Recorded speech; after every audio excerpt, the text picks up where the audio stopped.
چې دلته هېڅوک د چا آقا نسته، دلته به هېڅوک په چا باندې خاني نه کوي، دلته به هېڅوک په چا باندې نوابي نه کوي،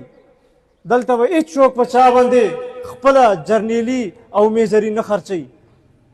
فوج د موږ پاره ډېر احترام لري، خو چې ما ته امن را کړی وای چې زه نن په مروتو په خاورې چې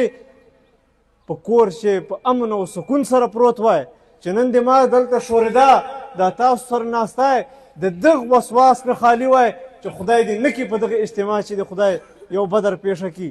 ما ته دا تحفظ نه ده راکړی، ما ته امن نه ده راکړی، ما ته ښه معیشت نه ده راکړی، نو په کوم حق باندې دی ما جان تر غواړي او یو غلام په نظر ما ته ګوري؟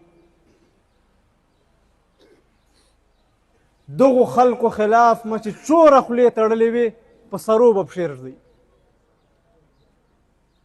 نو جمعیت علما اسلام د تاسو په ملګرتیا سره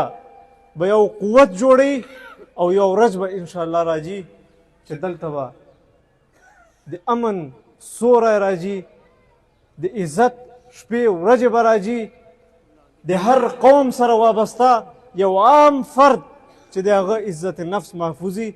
بیا به موږ مطمئن یو چې موږ دا کوم سیاست او ستړې کړې وه موږ هغه مقصد حاصل شي.